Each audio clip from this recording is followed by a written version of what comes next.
인천공항을 메운 수만 명의 관광객 속에 대한민국을 멸망시킬 5만 명의 유령 군단이 숨어들었습니다. 평양 정찰청국이 중국 춘잘 관광객으로 위조한 북한 특수부대의 대규모 침투 작전, CIA와 모사드가 경악한 2026년 구정대 참사 시나리오가 지금 이 순간 현실이 되고 있습니다. 이것은 단순한 도발이 아닙니다. 역사의 거대한 파도가 대한민국을 집어삼키는 서사시의 시작입니다. 이제 그 잔혹하고도 웅장한 진실을 전 세계 앞에 폭로합니다. 여러분 안녕하세요. 오늘도 찾아와 주셔서 반가워요. 구독과 좋아요 꼭 눌러주시고 또 함께 하시는 여러분의 지역을 댓글로 알려주세요. 그쪽 방향으로 감사의 절 올릴게요. 구독은 방송 만드는데 진짜 큰 힘이 되거든요. 항상 응원해 주셔서 고맙습니다. 2026년 2월 10일 바로 오늘입니다. 한반도의 운명이 송두리째 뒤바뀔 잔혹한 카운트다운이 시작되었습니다. 지금 이 시각 전 세계 모든 정보국 요원들의 눈은 단 하나의 서버에 고정되어 있습니다. 대한민국 국가정보원 2차장 출신 박도식이 목숨과 맞바꾸어 유출한 1급 기밀, 코드명 붉은 가시 때문입니다. 이것은 단순한 첩보전이 아닙니다. 일주일 뒤인 구정 연휴 대한민국이라는 국가 전체를 도려내고 주권을 찬탈하려는 평양과 베이징의 연합 작전 시나리오입니다. 대한민국 최고의 엘리트 요원이었던 박도식은 왜 스스로 도망자가 되어 이 끔찍한 진실을 폭로해야만 했을까요? 영상이 시작되고 단 40초가 흐른 지금, 여러분은 이미 돌아올 수 없는 진실의 강을 건넜습니다. 안녕하세요. 저는 국가정보원 2차장으로 30년간 음지에서 사투를 벌여온 박도식입니다. 지금 이 영상을 보고 계신 여러분은 아마 평화로운 구정 연휴를 준비하고 계시겠지요. 하지만 제가 지금부터 드릴 말씀은 당신이 믿어왔던 모든 일상을 박살낼 지옥의 묵시록입니다. 제가 국정원 지하 3층 밀폐된 서버실에서 붉은 가시라는 파일을 처음 열었을 때를 기억합니다. 모니터 위로 쏟아지는 붉은색 암호들 사이로 우리 국민 5천만 명의 생사여 탈권이 적힌 계획서가 드러나더군요. 이건 전쟁이 아니야. 이건 완벽한 도려내기다. 저는 저도 모르게 혼잣말을 내뱉었습니다. 등 뒤로 서늘한 소름이 돋았죠. 그 파일 안에는 충격적이게도 우리 정부 내부 깊숙이 침투한 검은 자본과 북한 요원들의 유착 관계가 낱낱이 기록되어 있었습니다. 국정원의 심장부라 할 수 있는 안보 데이터베이스에 이미 백도어라는 비밀 통로가 활짝 열려 있었던 것입니다. 누군가 의도적으로 대문을 열어준 것이죠. 저는 그 길로 곧장 상관인 김성철 차장의 집무실로 달려갔습니다. 차장님, 보십시오. 이 붉은 가시라는 파일. 내부 조력자 없이는 절대 불가능한 일입니다. 지금 당장 전면 수사에 착수해야 합니다. 제 외침에 김성철 차장은 피우던 담배를 천천히 껐습니다. 그리고는 무표정한 얼굴로 저를 빤히 쳐다보더군요. 박도식 차장, 자네는 애국심이 너무 과해서 탈이야. 세상이 바뀌었는데 혼자만 옛날 방식을 고집하면 어떡하나? 그 가방 내려놓고 오늘은 이만 퇴근하게. 김성철 차장의 목소리는 얼음처럼 차가웠습니다. 그 순간 저는 깨달았습니다. 아, 이미 늦었구나. 이 건물 안에도 적들이 도사리고 있구나. 저는 집무실을 나오자마자 제 가슴에 달린 신분증을 떼어 쓰레기통에 던졌습니다. 더 이상 국가가 저를 지켜주지 않는다는 것을 본능적으로 직감했기 때문입니다. 그날 밤 저는 제 집 주차장에서 정체불명의 괴한들에게 포위되었습니다. 어둠 속에서 번뜩이던 그들의 눈빛, 소음기가 장착된 권총의 차가운 총구. 박도식? 가방 내놔라. 좋은 말로 할 때 북한 억양이 섞인 그자의 목소리가 귓가를 때렸습니다. 저는 미친 듯이 핸들을 꺾어 그곳을 탈출했습니다. 뒤에서 터지는 타이어 마찰음과 비명소리가 지금도 귓가에 쟁쟁합니다. 제가 왜 이 미친 짓을 시작했는지 궁금하시죠? 단지 정의감 때문이 아닙니다. 2026년 2월 1일, 제 하나뿐인 손주 박민준이 유치원 앞에서 납치될 뻔한 사건이 있었습니다. 그들의 경고였죠. 입 닥치고 가만히 있어라. 아니면 내 가족의 목숨은 없다.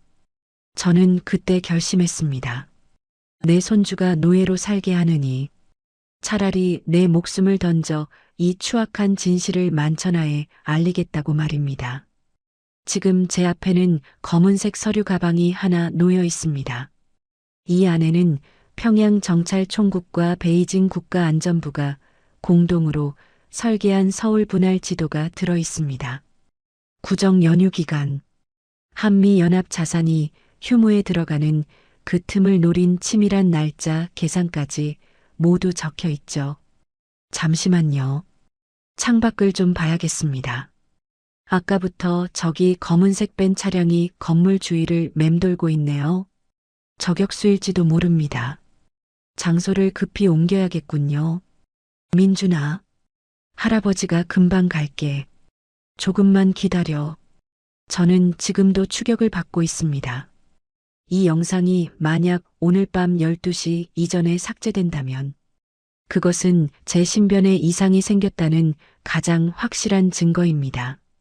여러분, 지금 제 목동 아파트 단지 뒤편 산책로에는 평소에 보지 못한 표식들이 남겨져 있습니다. 흰색 X자 모양의 낙서들. 그것이 무엇을 의미하는지 아십니까? 바로 살해 순서를 정해놓은 표식입니다. 여러분의 아파트 문 앞은 안전합니까? 지금 당장 확인해 보십시오. 제가 유출한 이 문건에 따르면 일주일 뒤 서울은 더 이상 우리가 알던 대한민국의 수도가 아닙니다. 5만 명의 정예 살인병기가 이미 우리 곁에 스며들어 있습니다. 그들은 관광객의 탈을 쓰고 유학생의 탈을 쓰고 당신의 이웃으로 살아가고 있습니다. 도대체 어떻게 그 많은 인원이 한꺼번에 들어올 수 있단 말인가? 라고 묻고 싶으시겠죠? 그들은 합법적인 통로를 통해 들어왔습니다. 그리고 그들의 가방 안에는 옷가지가 아닌 분해된 특수 총기들이 가득 담겨 있었죠.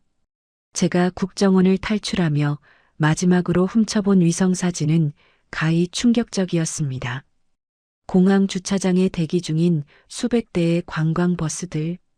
그 버스들은 관광객을 태우러 온 것이 아닙니다. 5만 명의 킬러를 서울 시내 주요 거점으로 실어 나르기 위한 거대한 수송 작전의 일부였습니다. 박 차장님, 이제 가셔야 합니다. 시간이 없어요. 제 조력자가 밖에서 다급하게 외치네요. 여러분, 이제 시간이 얼마 남지 않았습니다. 2026년 2월 10일.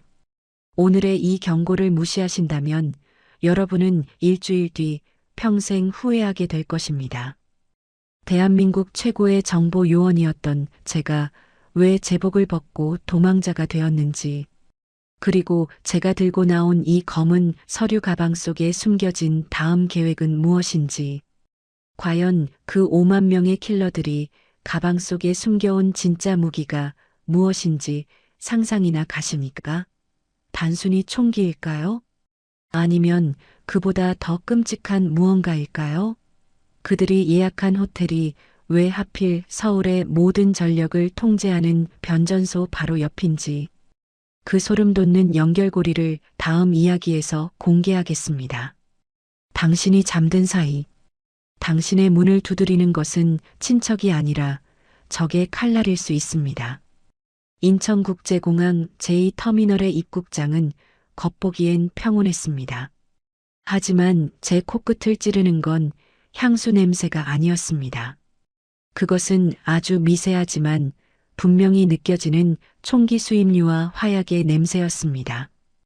2026년 2월의 차가운 공기를 가르고 쏟아져 들어오는 저 수천 명의 인파. 그들은 설날을 맞아 고궁을 구경하러 온 관광객이 아니었습니다. 대한민국이라는 거대한 성벽의 빗장을 안에서부터 풀기 위해 투입된 5만 명의 정예 살인병기들이었죠. 저는 그들의 눈빛을 압니다. 사람을 죽여본 자들만이 가진 그 특유의 탁하고도 날카로운 안광 말입니다. 박 차장님, 저기 3번 게이트로 나오는 일행 좀 보십시오. 전부 20, 30대 남성들인데 걷는 모양새가 예사롭지 않습니다. 제 옆을 지키던 충직한 부하 김진수 요원이 떨리는 목소리로 속삭였습니다. 저도 이미 보고 있었습니다. 335 짝을 지어 나오는 그들은 화려한 아웃도어 의류를 입고 있었지만 그 아래 숨겨진 육체는 강철처럼 단단해 보였죠. 진수야, 저들 발목을 봐라. 평범한 관광객이 등산화를 신는데 양말을 저렇게 군용처럼 팽팽하게 당겨 신지는 않아. 그리고 저 보폭. 정확히 75cm다. 북한 폭풍군단 놈들의 표준 보폭이지. 제 말에 진수의 안색이 창백해졌습니다. 그들이 끌고 가는 검은색 대형 캐리어 위에는 하나같이 붉은색 봉인 스티커가 붙어 있었습니다. 중국 국무원의 외교 화물임을 증명하는 표식이었죠. 이 표식 하나면 대한민국의 그 어떤 세관 검색대도 무력화됩니다. 그때 세관 검색대에서 15년간 뼈가 굵은 최영우 계장이 당황한 기색으로 제게 달려왔습니다. 차장님, 큰일 났습니다. 저 가방들 엑스레이 판독기에 아예 내부가 안 잡힙니다. 납으로 차폐를 한 게 분명한데 저 딱지 때문에 열어볼 수가 없습니다. 상부에서는 무조건 통과시키라는 지시만 내려오고요. 최 계장의 손은 땀으로 젖어 있었습니다. 저는 참을 수 없었습니다. 곧바로 입국장 중앙으로 걸어가 가장 건장해 보이는 남자의 가방을 발로 콱 밟았습니다. 잠깐 가방 좀 봅시다. 제 서슬 퍼런 명령에 주변의 공기가 순식간에 얼어붙었습니다. 남자는 천천히 고개를 들었습니다. 그의 입가에는 비열한 미소가 걸려 있었죠. 이거 중국 대사관으로 가는 귀한 선물입니다. 당신 감당할 수 있겠소? 그의 한국어는 지나치게 매끄러웠지만 어투에는 평양 특유의 강한 억양이 섞여 있었습니다. 선물? 관광객이 무슨 외교 화물을 개인 가방에 담아와. 당장 열어. 이건 명령이다. 제가 권총집에 손을 올리는 순간이었습니다. 그때 제 품 안에 암호화된 스마트폰이 미친 듯이 울려댔습니다. 국정원장실의 직통 전화였습니다. 박도식? 지금 뭐 하는 짓이야? 당장 그 가방에서 손 떼. 수화기 너머로 들려오는 원장의 고함은 이미 이 나라의 지휘 체계가 어디로 향하고 있는지를 말해주고 있었습니다. 원장님, 이 가방 안에 우리 국민을 도륙할 무기들이 들어있단 말입니다. 이걸 그냥 보내면 우리는 역사의 죄인이 됩니다. 저는 울분에 차 소리쳤습니다. 하지만 원장의 대답은 비수처럼 제 가슴을 찔렀습니다. 닥쳐. 한중 우호 관계가 내 자존심보다 중요해. 이건 국가 정책이야.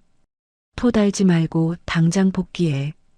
결국 저는 피눈물을 삼키며 발을 떼야만 했습니다.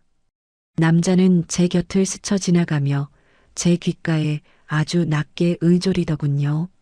박 차장 동무, 곧 다시 보게 될 거요.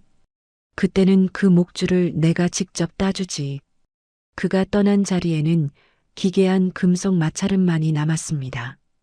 그 5만 명의 병사들은 공항 주차장에 대기 중이던 수백 대의 대형 관광버스에 몸을 실었습니다.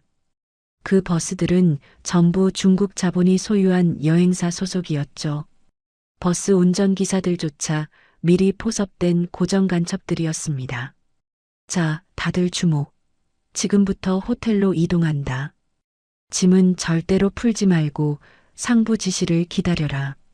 여행사 가이드로 위장한 강철민이 요원들에게 명령했습니다. 강철민은 5년 전 탈북하여 대한민국 국적을 취득한 뒤 배달 기사 일을 하며 서울의 모든 골목을 이어잡듯 뒤졌던 놈입니다. 그가 요원들에게 나눠준 것은 관광 지도가 아니었습니다. 서울 시내 주요 변전소, 통신사 데이터 센터, 그리고 국방부 청사 지하 통로 입구가 붉은 점으로 표시된 타격 좌표였죠. 버스들은 서울 도심으로 흩어졌습니다.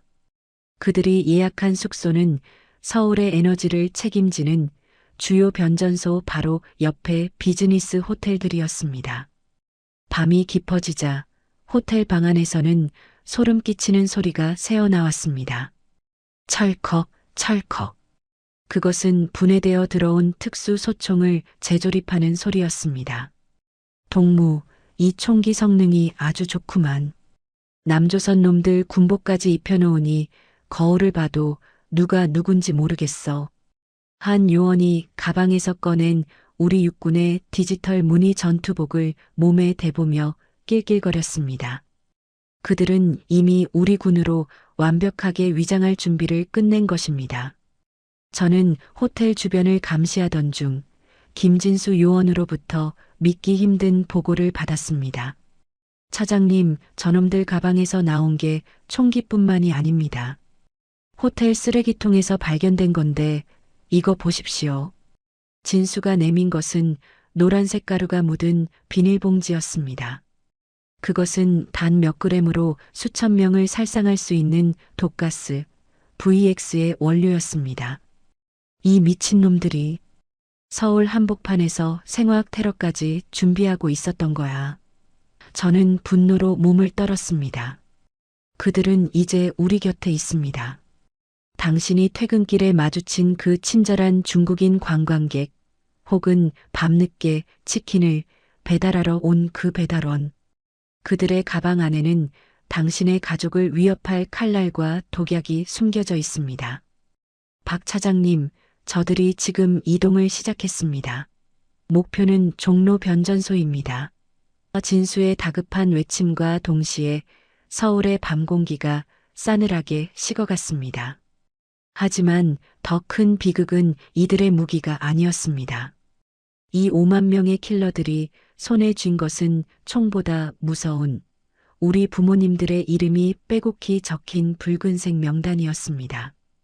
대한민국의 뿌리를 지탱해온 노병들과 애국자들의 이름. 그들이 가장 먼저 처리해야 할 타겟으로 분류된 이 살생부의 실체는 무엇일까요? 왜 그들은 하필 우리 어르신들을 가장 먼저 죽이려 하는 것일까요? 저는 이제 그 참혹한 살생부의 내용을 공개하려 합니다. 당신의 아버님, 어머님이 그 명단에 들어있는지 확인하십시오. 이것은 단순한 명단이 아닙니다.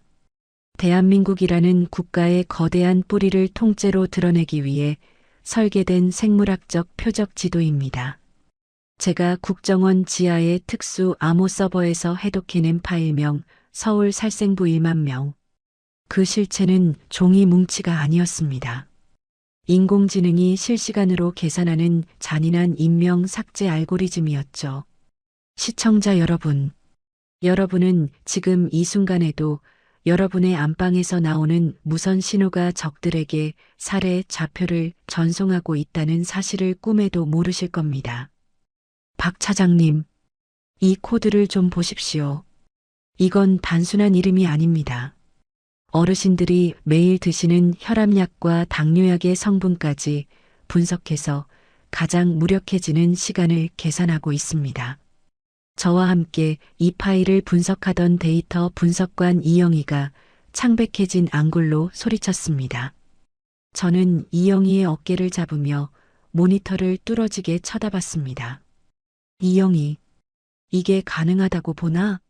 어떻게 민간인의 복약 기록을 평양에서 실시간으로 들여다본단 말인가? 이영희는 떨리는 손으로 화면의 한 지점을 가리켰습니다. 중국산 저가형 스마트 약 상자와 보건소에서 보급한 건강관리 앱입니다. 이 기기들이 수집한 정보가 베이징의 서버를 거쳐 정찰총국으로 그대로 흘러가고 있어요. 이 살생부의 최상단에는 6.25 전쟁의 영웅 김덕팔옹의 이름이 떠 있었습니다. 김덕팔옹은 평생을 방공 전선에서 보낸 이 나라의 상징과도 같은 분이죠. 그런데 김떡파롱의 이름 옆에 기괴한 숫자가 적혀 있었습니다. 240헤르츠. 이영희. 이 숫자가 의미하는 게 뭐야? 제가 묻자 이영희는 소름 끼치는 대답을 내놓았습니다. 초저주파 진동수입니다. 놈들은 구정새벽 서울 전역의 공공 스피커와 아파트 인터폰을 통해 이 특정 진동수를 송출할 계획입니다. 노령층의 심장 박동에 치명적인 무음의 암살 병기인 셈이죠. 저는 곧장 김떡팔옹이 계신 종로의 자택으로 차를 몰았습니다. 김떡팔 어르신, 저 국정원 박도식입니다.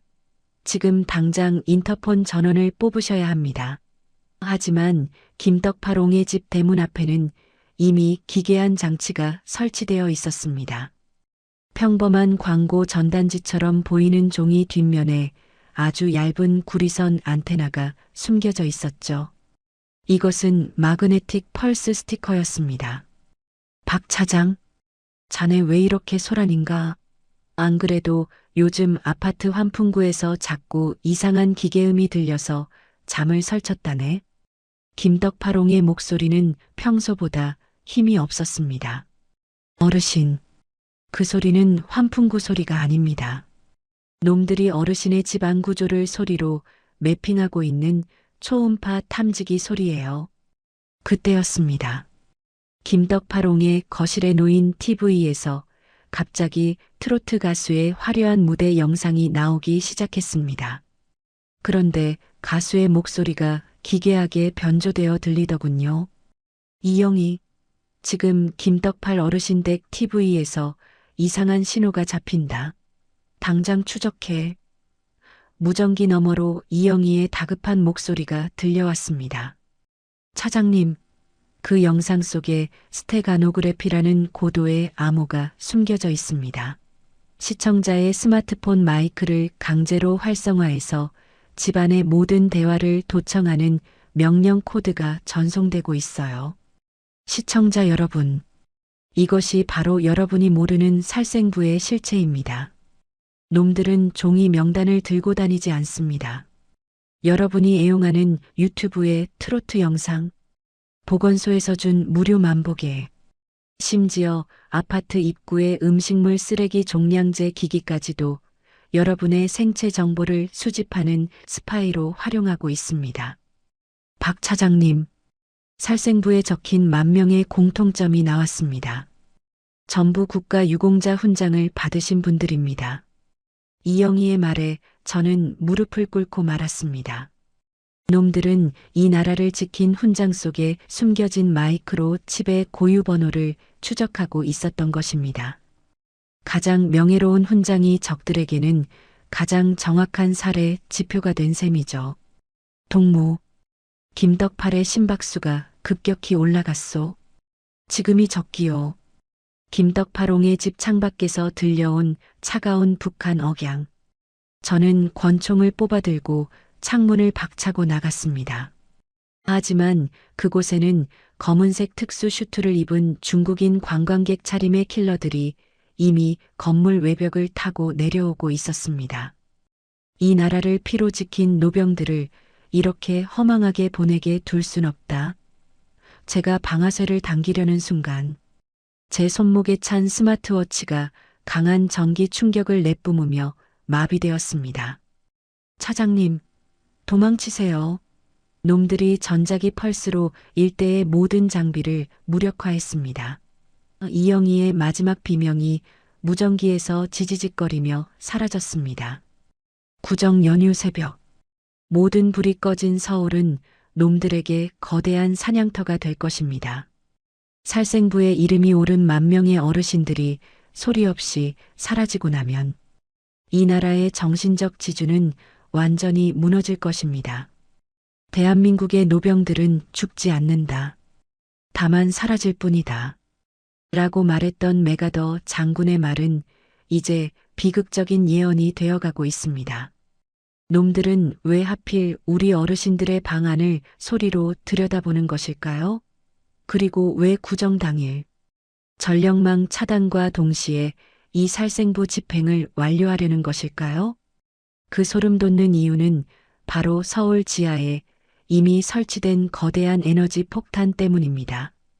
설날 아침, 여러분의 가족이 모여 떡국을 드시는 그 순간, 서울의 땅 밑에서 벌어질 끔찍한 에너지 테러 시나리오. 당신의 발밑에서 흐르는 전기가 어떻게 당신을 겨눈 칼날로 변하는지, 다음 장에서 그 누구도 말하지 못했던 국가 기밀을 폭로하겠습니다. 시청자 여러분, 지금 당장 여러분의 스마트폰과 TV 플러그를 뽑으십시오. 그것이 당신의 목숨을 구할 마지막 기회일지도 모릅니다. 2026년 2월 10일. 지금 이 시각에도 여러분의 머리 위 전선에서는 보이지 않는 죽음의 신호가 흐르고 있습니다. 단순히 전기가 흐르는 것이 아닙니다. 대한민국의 심장 박동을 일시에 멈춰 세울 거대한 논리 폭탄. 코드명 00이 우리 혈관 속으로 침투해 있습니다. 시청자 여러분, 여러분은 오늘 아침 전등을 켤 때 그 전구 속에서 누군가 여러분을 내려다보고 있다는 의심을 해보신 적이 있습니까? 제가 국정원 2차장으로 재직하며 마지막으로 확인한 기밀 문서에 따르면 우리가 매일 사용하는 스마트 계량기와 중국산 LED 전구들은 이미 거대한 테러의 말단 신경망으로 개조되었습니다. 이것은 단순한 정전이 아닙니다. 빛을 앗아간 뒤 암흑 속에서 벌어질 대학살을 위한 완벽한 무대 장치입니다. 박 차장님, 이거 좀 보세요. 한전의 중앙관제 시스템에 접속하는 이 암호화된 패킷들. 발신지가 북한 정찰총국 산하 1105 연구소입니다. 그런데 더 소름 끼치는 건 이 신호가 통과하는 게이트웨이가 국내 굴지의 민간 에너지 기업 대주주인 중국 룽신 자본의 서버라는 겁니다. 제 옆에서 모니터를 응시하던 보안 전문가 이민정이 사르르 떨리는 목소리로 말했습니다. 저는 침을 꿀꺽 삼키며 화면 속 붉은색 파형을 노려봤습니다. 이민정, 이게 지금 서울 전역에 깔린 스마트 그리드망을 타고 흐르고 있다는 건가? 이민정은 고개를 끄덕이며 덧붙였죠. 네. 단순한 해킹이 아니에요. 하드웨어 자체에 심어진 백도어입니다. 설날 새벽 4시. 특정 주파수 신호가 한 번만 발산되면 서울의 모든 변압기가 연쇄적으로 폭발하도록 설계되어 있어요. 저는 이 끔찍한 시나리오의 실체를 확인하기 위해 마포구의 당일리 발전소 인근 지하 공동구로 향했습니다.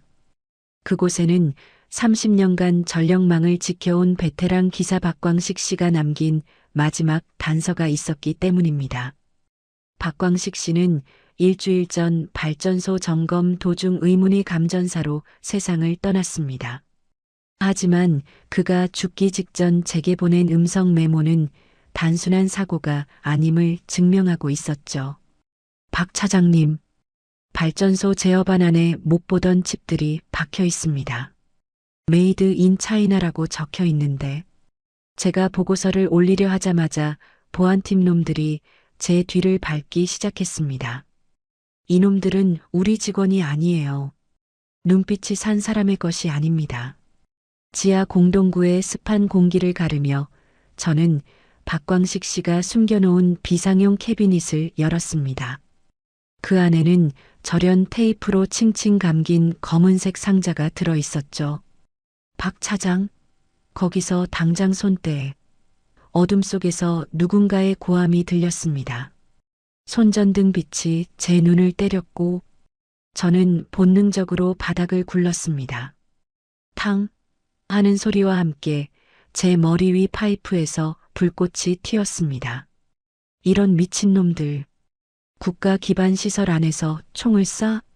저는 어둠 속에서 제 권총의 방아쇠를 당겼습니다. 박 차장님, 조심하세요. 그놈들 야간 투시경을 쓰고 있습니다. 무전기 너머로 이민정이 비명을 질렀습니다. 저는 숨을 몰아쉬며 박광식 씨의 검은 상자를 품에 안고 환풍구를 향해 뛰었습니다. 박광식 씨, 당신이 지키려 했던 게 이거였군. 상자를 열자 그 안에는 서울 시내 주요 변전소 12곳에 이미 설치된 논리 폭탄의 위치도가 들어 있었습니다.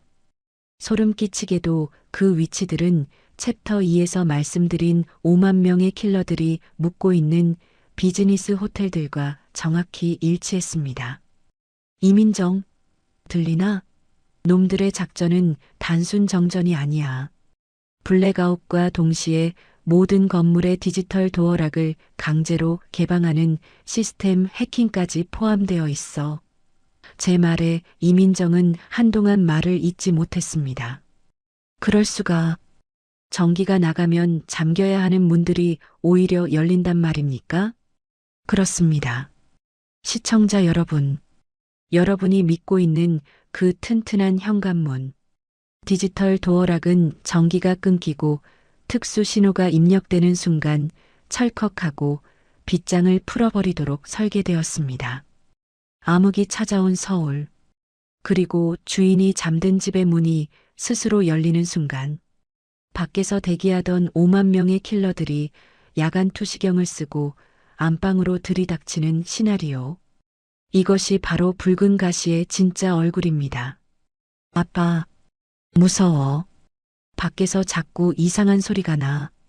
박광식 씨의 딸이 제게 건네준 유품 속에는 어르신들이 즐겨 듣던 라디오 주파수 대역에 숨겨진 가짜 계엄령 방송 스크립트도 있었습니다.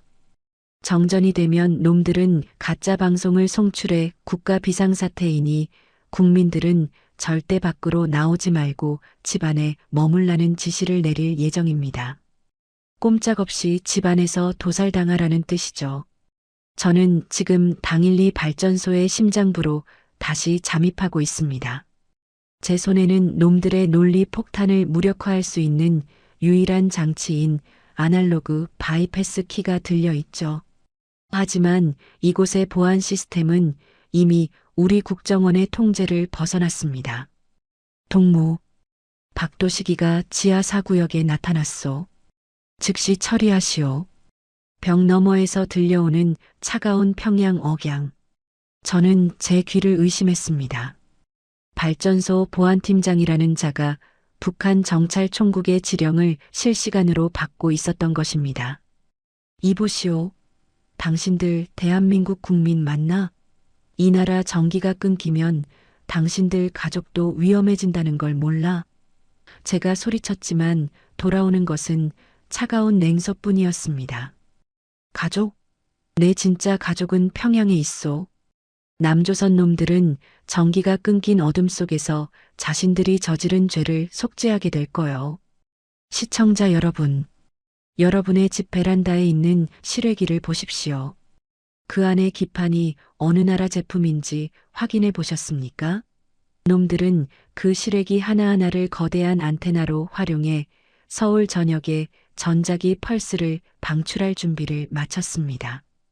설날 새벽 4시, 여러분의 스마트폰이 먹통이 되고 전등이 깜빡이며 꺼지는 순간, 그것은 단순한 고장이 아닙니다. 대한민국이라는 국가 시스템이 공식적으로 사망을 선고받는 조종입니다. 박 차장님, 놈들이 전압을 올리고 있습니다. 변압기들이 과부하로 터지기 시작했어요. 이민정의 다급한 목소리와 함께 지하 공동구 전면에 불꽃이 튀었습니다. 저는 뜨거운 열기를 뚫고 제어반을 향해 달렸습니다. 제 앞을 가로막는 것은 우리 정부가 고용한 경비업체 유니폼을 입은 북한 요원들이었습니다. 이 나쁜 놈들, 너희가 죽이려는 건 이 나라의 미래다. 저는 권총의 마지막 탄창을 비우며 그들을 밀어붙였습니다. 하지만 제 손목에 찬 시계의 초침은 야속하게도 2026년 2월 17일 새벽을 향해 달려가고 있었습니다. 박 차장, 이제 포기해라.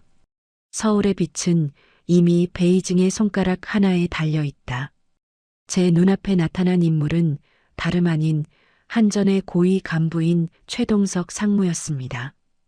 그는 이미 중국 자본에 포섭되어 자신의 영혼을 판 배신자였습니다. 최상무, 당신 미쳤어? 이 블랙아웃이 시작되면 중환자실의 아이들부터 노인들까지 수만 명이 죽어. 제 외침에 최상무는 안경을 고쳤으며 차갑게 대답했습니다. 새로운 질서를 위해서는 희생이 필요한 법이지. 박 차장, 당신은 너무 감상적이야. 전기가 없어도 세상은 돌아가거든. 단지 주인이 바뀔 뿐이지. 그는 버튼 하나를 눌렀습니다. 그 순간 서울 남산타워의 불빛이 기괴하게 일렁이며 꺼졌습니다. 시작된 것입니다. 도미노처럼 무너져 내리는 서울의 전력망. 강남의 아파트 단지들이 하나둘 어둠 속으로 잠식되었습니다. 시청자 여러분, 지금 여러분의 창밖을 보십시오. 가로등이 평소보다 밝게 빛나다가 갑자기 보라색으로 변하지 않았습니까? 그것은 놈들이 발신하는 최종 공격 신호입니다. 비상 발전기조차 가동되지 않을 것입니다. 왜냐하면 발전기용 연료 탱크에는 이미 물과 불순물이 섞여 있으니까요. 이 모든 것이 지난 3년간 치밀하게 준비된 시나리오입니다. 아빠, 불이 안 켜져. 무서워. 어둠 속에서 들려오는 아이들의 울음소리. 그리고 그 어둠을 틈타 당신의 현관문 앞으로 다가오는 무거운 군화 소리. 과연 이 암흑 속에서 우리를 지켜줄 군대와 경찰은 어디에 있는 것일까요? 왜 그들은 응답하지 않는 것일까요? 그 비극적인 진실은 여러분의 발밑, 우리가 매일 이용하는 지하철 터널 속에 숨겨져 있었습니다. 서울 지하철의 환풍구가 사실은 북한군 특수부대의 침투로로 개조되었다는 사실, 그리고 그 땅굴이 여러분의 안방 아래까지 연결되어 있다는 소름 끼치는 진실을 저는 이제 폭로해야겠습니다. 서울시청 지하 100m, 그곳에는 지도에도 없고 설계도에도 존재하지 않는 거대한 공동이 숨쉬고 있습니다. 평소 우리가 이용하는 지하철의 소음과 진동에 묻혀 아무도 알아채지 못한 은밀한 박동. 그것은 대한민국을 밑바닥부터 무너뜨리기 위해 수십 년간 파내려온 거대한 아가리였습니다.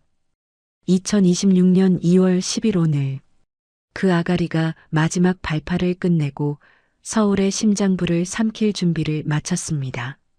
지질학자들은 서울 시내 곳곳에서 발생하는 미세한 진동을 단순한 집안 침하로 결론지었지만 그것은 사실 평양에서 시작되어 한강을 가로지른 거대한 뱀이 머리를 치켜든 순간이었습니다.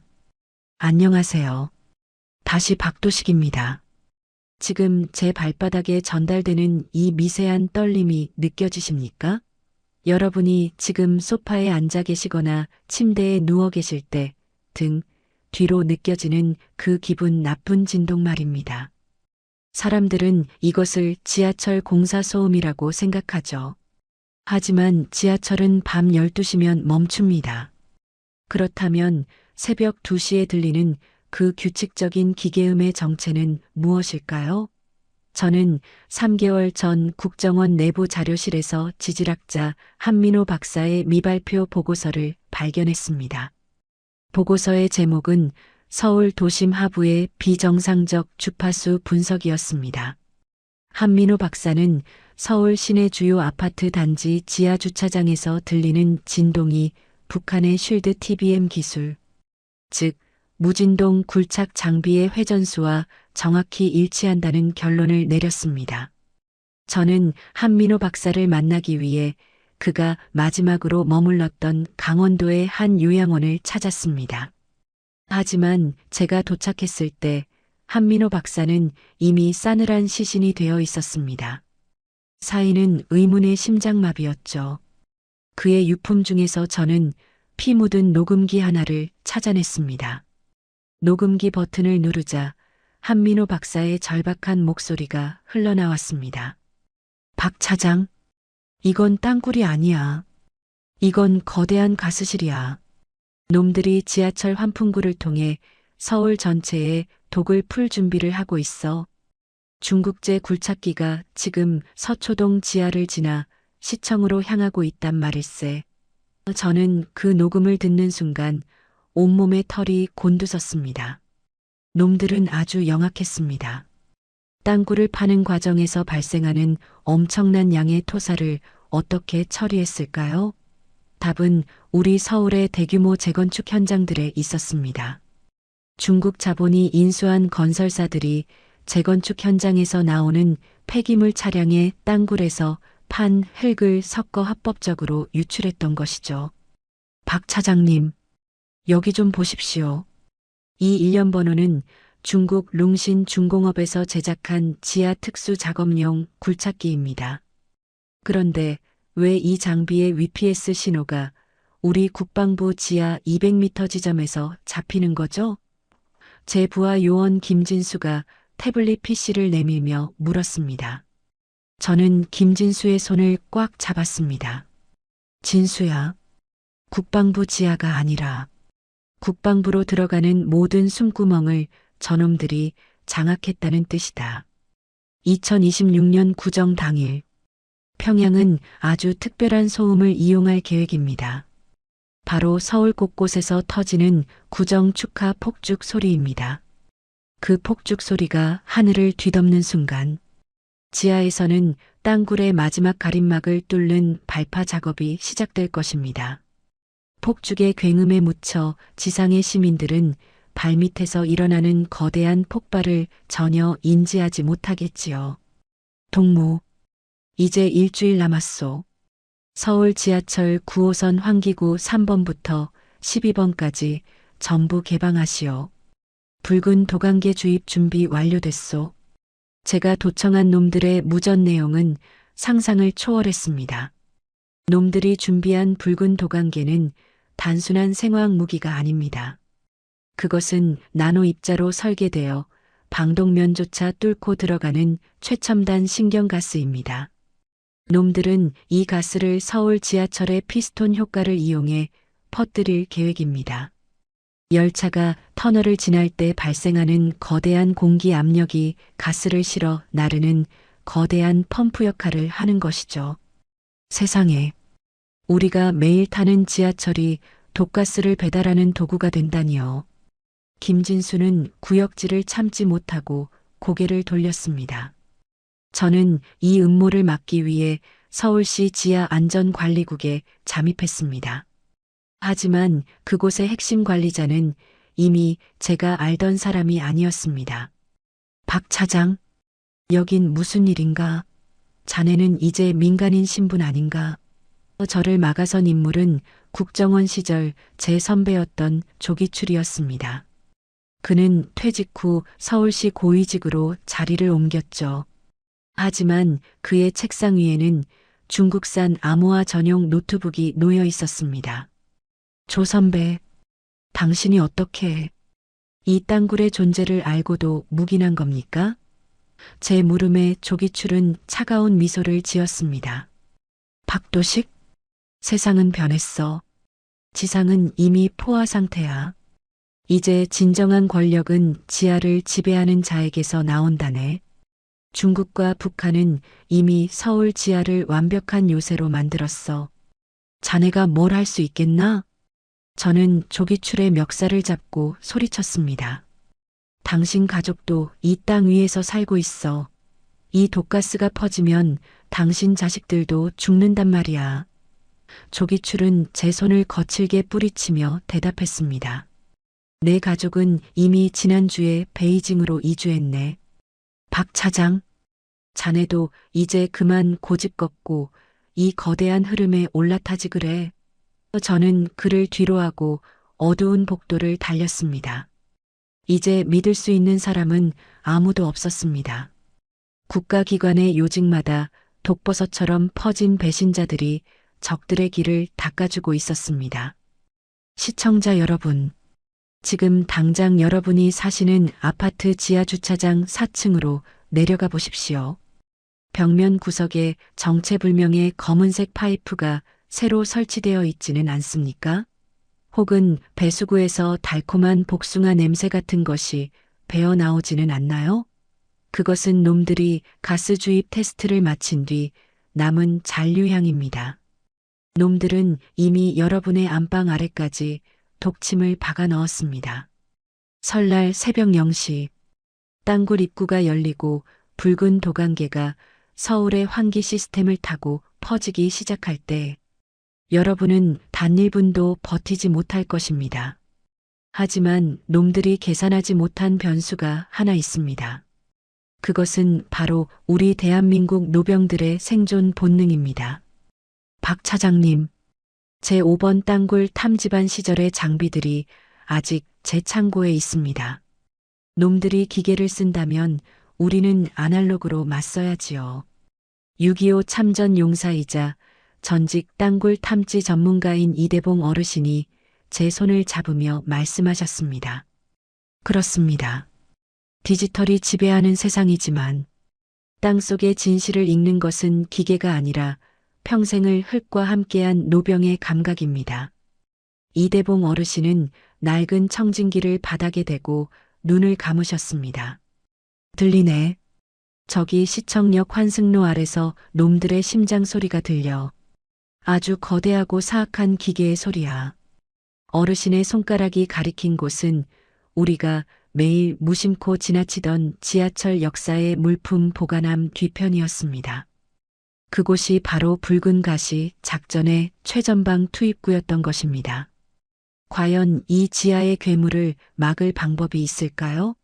서울이 거대한 공동묘지로 변하기까지 남은 시간은 단 7일. 그리고 놈들의 칼날은 이제 서울을 넘어 대한민국의 마지막 보루인 제주도로 향하고 있습니다. 제주도가 이미 중국 인민해방군의 보급기지로 변했다는 현지 정보. 그리고 한라산 정상에 설치된 정체불명의 장치가 우리 해군의 눈을 멀게 하고 있다는 충격적인 진실. 대한민국은 이제 더 이상 안전한 섬이 아닙니다. 제주도의 상실과 남해 봉쇄작전의 전말을 다음 장에서 낱낱이 공개하겠습니다. 시청자 여러분, 지금 당장 집안의 모든 환풍구를 테이프로 막으십시오. 그것만이 여러분의 가족을 지킬 유일한 방법입니다. 칠흑 같은 어둠이 내려앉은 서울 시내의 대형 아파트 단지들. 전기가 끊겨 거대한 콘크리트 무덤처럼 변해버린 그곳을 향해 유령들이 움직이기 시작했습니다.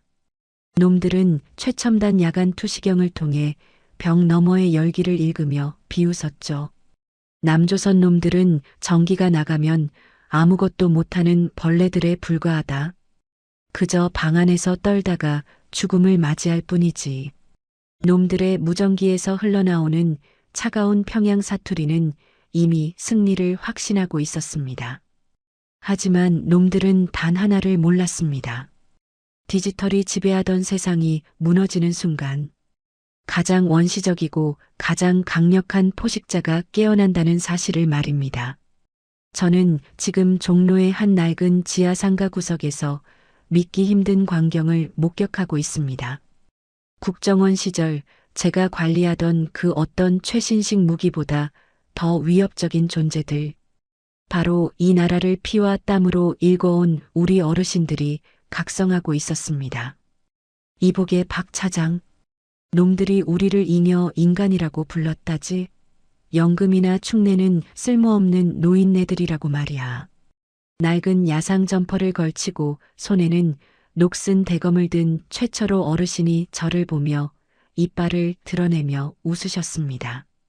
최 어르신은 베트남전 당시 맹호부대 소속으로 밀림을 누비던 전설적인 수색 대원이었습니다.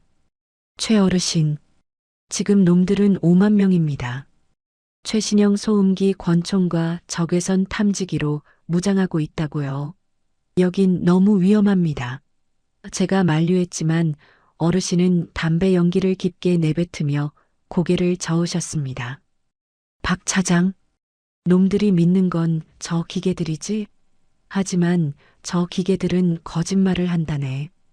우리는 눈이 아니라 코와 귀로 적을 잡는 법을 배웠어. 자, 아이들아, 시작해라. 최 어르신의 호령이 떨어지자마자 믿을 수 없는 일이 벌어졌습니다. 아파트 옥상마다 태극기를 든 노병들이 나타났습니다. 그들이 꺼내 든 것은 총이 아니었습니다. 주방에서 흔히 쓰는 커다란 은박지와 돋보기였습니다. 지금이다. 반사 신호 보내. 어르신들은 달빛과 가로등의 희미한 빛을 은박지에 모아 적들의 야간 투시경 렌즈를 향해 일제히 쏘아 올렸습니다. 찰나의 순간이었습니다. 고감도 센서로 앞을 보던 놈들은 갑자기 들이닥친 강렬한 빛의 역류에 비명을 지르며 눈을 감싸쥐었습니다. 내 눈이 안 보인다.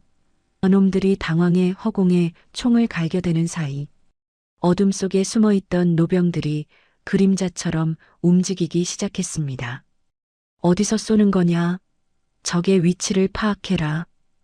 북한 요원의 다급한 목소리가 들렸지만 놈들의 열감지기에는 아무것도 잡히지 않았습니다. 당연합니다. 우리 어르신들은 이미 온몸에 차가운 물을 뿌리고 낡은 솜니부를 뒤집어 써서 체온을 완벽하게 차단했으니까요. 이놈들아, 땅굴 파고 들어오면 우리가 모를 줄 알았더냐. 90세의 전직 포병 장교 김노인이 아파트 환풍구에 미리 채워둔 고춧가루와 소금 더미를 강력한 송풍기로 쏘아보냈습니다. 지하실을 통해 침투하던 놈들은 매운 연기에 숨을 헐떡이며 실신해 나갔습니다. 시청자 여러분, 여러분이 매일 지하철에서 마주치던 그 힘없는 할아버지가 사실은 1인당 10명의 적을 제압할 수 있는 병기였다면 믿으시겠습니까? 놈들의 인공지능은 우리 국민들의 소비 패턴과 정치 성향은 분석했을지 몰라도 사선에서 살아 돌아온 노병들의 돕기까지는 계산하지 못했습니다. 박 차장님, 저기 보세요. 놈들의 지휘 차량이 퇴각하고 있습니다. 김진수 요원이 흥분해서 소리쳤습니다. 놈들은 공포에 질려 있었습니다. 자신들이 가진 그 어떤 첨단 기술로도 설명되지 않는 아날로그의 반격에 직면했으니까요. 박 차장, 이건 시작에 불과해. 놈들은 우리를 죽여야만 서울을 가질 수 있다고 생각했겠지만 오히려 우리가 살아있는 한 서울은 단 1인치도 넘겨줄 수 없지. 최철호 어르신은 훈장이 주렁주렁 달린 낡은 군복을 어루만지며 말씀하셨습니다. 그분의 눈에는 눈물이 고여 있었습니다. 이 나라는 우리 젊음을 바쳐 지킨 나라야. 그런데 우리 손주들이 스마트폰에 눈이 멀어 나라가 팔리는지도 모르고 있을 때 우리라도 깨어 있어야 하지 않겠나? 어르신의 그 한마디가 제 가슴을 송곳처럼 찔렀습니다. 하지만 상황은 더욱 잔인하게 흘러갔습니다. 놈들의 저항에 부딪힌 북한 사령부는 최후의 카드를 꺼내 들었습니다. 바로 서울 시내 대형 병원의 비상 발전기를 원격으로 폭파해버린 것이죠. 박 차장님, 중환자실이 위험합니다. 산소호흡기가 멈췄어요. 제 무전기에서 비명 같은 보고가 터져 나왔습니다. 그때였습니다. 병원 근처에 거주하던 은퇴한 간호장교들과 위생병 출신 어르신 수백 명이 약속이라도 한 듯 병원으로 달려갔습니다. 그들은 전기가 들어오지 않는 어둠 속에서 수동식 펌프를 직접 손으로 누르며 아이들과 환자들의 숨을 이어갔습니다. 동무들, 이제 그만하고 비키시오. 저 노인네들부터 쏴버려. 킬러들의 총구가 노병들을 향했지만 그 누구도 펌프질을 멈추지 않았습니다. 쏴라, 쏴봐. 우리가 죽어도 우리 정신은 죽지 않는다. 한 할머니 간호사가 소리쳤습니다. 킬러의 방아쇠가 당겨지려던 찰나 주변 건물 옥상에서 수천 개의 태극기가 휘날리며 장엄한 애국가가 울려 퍼졌습니다. 그것은 단순한 노래가 아니었습니다. 공포를 집어삼키는 노병들의 함성이었죠. 기세에 눌린 킬러들은 방아쇠를 당기지 못한 채 뒷걸음질 쳤습니다. 이게 대체 무슨 일이냐? 저 노인들은 죽음이 두렵지 않은 거냐? 저놈들의 무전기에서 공포에 질린 목소리가 터져나왔습니다. 여러분은 지금껏 우리 어르신들을 고리타분하고 시대에 뒤떨어진 존재로만 생각하셨나요? 아닙니다. 그분들이야말로 대한민국이 가진 최후의 전략 병기였습니다. 디지털이 마비되고 정부가 기능을 상실한 그 절체절명의 순간에 오직 어르신들만이 흔들리지 않고 적의 심장에 칼을 꽂았습니다. 우리는 결코 그냥 죽지 않는다. 우리가 죽는 날은 대한민국이 승리하는 날이다. 이 구절은 살생부 명단 가장 뒷장에 노병들이 직접 피로 쓴 반격의 서약이었습니다. 하지만 놈들은 이제 이성을 잃었습니다. 5만 명의 요원들이 노병들의 저항에 밀려 작전이 지체되자 베이징의 지령을 받은 놈들은 이제 서울 전체를 통째로 증발시킬 최후의 수단을 준비하고 있습니다. 바로 한강 다리 밑에 설치된 거대한 폭발물과 남산타워의 전파 폭탄입니다. 일주일 뒤 구정 당일 아침, 여러분의 가족이 모여 떡국을 드시는 그 순간, 놈들은 서울을 지도 위에서 지워버리려 합니다. 과연 우리 노병들의 이 위대한 저항이 서울을 지켜낼 수 있을까요? 그리고 제가 들고 있는 이 검은 서류 가방 속의 마지막 암호가 과연 놈들의 폭파 스위치를 멈출 수 있을까요? 여러분, 이제 시간이 정말 얼마 남지 않았습니다. 지금 이 순간에도 제 창밖에는 놈들의 마지막 저격수가 저를 조준하고 있습니다. 하지만 저는 멈추지 않을 겁니다. 여러분의 손끝에서 시작되는 공유가 놈들의 작전 계획을 전 세계에 폭로하고 대한민국을 구할 마지막 기적을 만들 것입니다. 이제 최후의 경고를 전하겠습니다. 여러분이 살아남기 위해 오늘 당장 실천해야 할 일들, 그리고 이 나라를 팔아먹은 배신자들의 명단을 다음 장에서 낱낱이 공개하겠습니다. 눈을 크게 뜨십시오. 대한민국의 운명이 여러분의 손가락 끝에 달려 있습니다. 지금 제 뒤로 보이는 저 차가운 디지털 시계의 붉은 숫자들이 보이십니까? 160시간, 그리고 5분 32초. 이것은 단순한 시간이 아닙니다. 대한민국이라는 거대한 심장이 멈추기까지 남은 마지막 유예 기간입니다. 저는 지금 경기도 외곽에 한버려진 지하 벙커에서 마지막 암호문을 업로드하고 있습니다. 제 손가락 끝은 이미 감각이 무뎌졌고 벙커 밖에서는 정체불명의 타격대들이 문을 부수기 위해 거대한 유압 기계를 가동하는 소리가 들려옵니다. 하지만 저는 두렵지 않습니다. 제가 이 버튼을 누르는 순간 평양과 베이징이 3년 동안 공들여 쌓아온 모래성은 전 세계의 눈앞에 그 추악한 실체를 드러내게 될 테니까요. 시청자 여러분, 이것은 영화도 아니고 지어낸 소설도 아닙니다. 일주일 뒤인 2월 17일, 여러분이 가족들과 둘러앉아 평화롭게 떡국을 드시는 그 시각, 서울 도심 한복판에서는 우리 역사가 단 한 번도 경험하지 못한 대파열이 일어날 것입니다.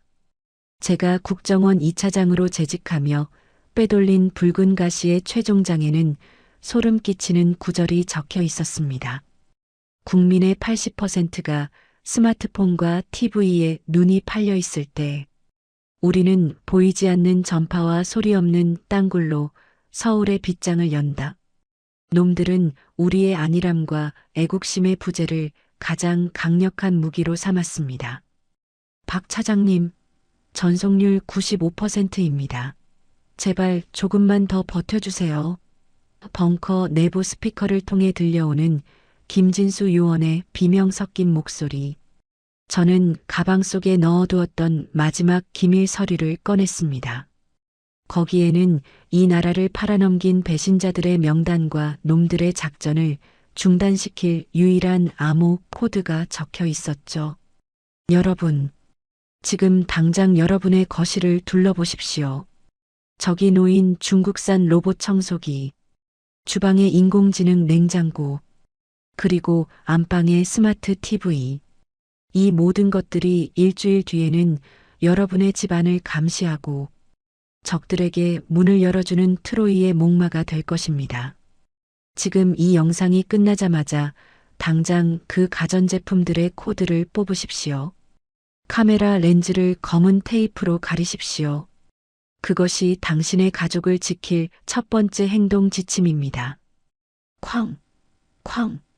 벙커의 철문이 비명 같은 소리를 내며 휘어지기 시작했습니다.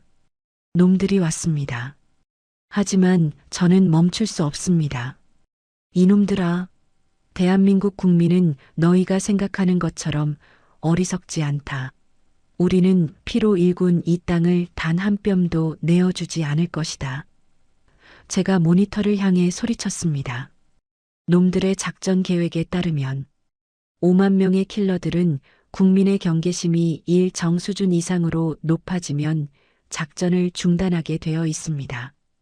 국제사회의 시선이 집중되는 순간 놈들의 위장된 행군은 불가능해지기 때문입니다.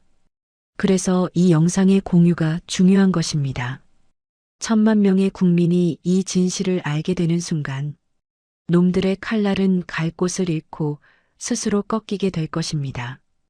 박 차장, 이제 그만하고 나와라. 자네가 올린 영상은 이미 우리 서버에서 차단 중이다. 벙커 문 밖에서 들려오는 국정원 배신자 김성철의 차가운 목소리. 저는 비웃음을 날렸습니다. 김성철, 내가 차단한 건 가짜 서버다. 진짜 진실은 이미 전 세계 12곳의 독립 서버를 통해 동시다발적으로 퍼져나가고 있어. 너희의 배신은 이제 역사가 심판할 것이다. 저는 마지막 엔터키를 눌렀습니다. 그와 동시에 화면에는 전송 완료라는 푸른색 글자가 선명하게 떠올랐습니다. 시청자 여러분, 이제 공은 여러분에게 넘어갔습니다. 여러분은 이제 단순히 영상을 시청하는 관객이 아닙니다. 살생부에서 이름이 지워진 대한민국 수호자들입니다. 구정 연휴 기간, 절대로 서울을 떠나지 마십시오. 우리 동네, 우리 아파트, 우리 골목을 노병들과 함께 지켜내야 합니다. 아빠, 할아버지가 지킨 나라, 우리가 지켜야 해. 제 아들이 마지막 통화에서 남긴 말입니다. 그렇습니다. 우리는 팔렸을지 모르지만 우리 국민의 정신만큼은 그 누구도 살 수 없습니다. 벙커의 문이 찢어지며 섬광탄이 안으로 굴러들어왔습니다. 눈을 찌르는 강렬한 빛과 함께 귀를 찢는 폭음. 저는 쓰러지면서도 카메라 렌즈를 똑바로 응시했습니다. 여러분, 일주일 뒤 우리는 다시 이 채널에서 웃으며 만날 수 있을까요? 저는 믿습니다. 우리 어르신들의 지혜와 여러분의 용기가 합쳐진다면 저 어둠의 세력들은 결코 이 땅을 밟지 못할 것입니다. 공유하십시오. 알리십시오. 그것만이 우리가 살 길입니다. 제 마지막 목소리가 벙커 안의 자욱한 연기 속으로 흩어집니다. 저 멀리서 군화 소리가 들려옵니다. 놈들의 총구가 제 심장을 겨누고 있군요. 하지만 제 입가에는 미소가 번집니다. 이미 수십만 명의 국민이 이 영상을 보고 계시니까요. 째깍, 째깍. 시계 초침 소리가 웅장한 애국가 사절의 선율과 겹쳐 들립니다. 이 소리는 끝이 아니라 새로운 시작의 종소리입니다. 대한민국 만세, 자유 대한민국 만세. 제 마지막 함성이 터져 나오는 순간 화면은 붉은색 공유 경고 박스와 함께 검게 변할 것입니다. 일주일 남았습니다. 2026년 2월 17일. 그날 아침, 우리는 다시 태양을 맞이할 수 있을까요? 당신은 나라를 지킬 마지막 일인이 되겠습니까?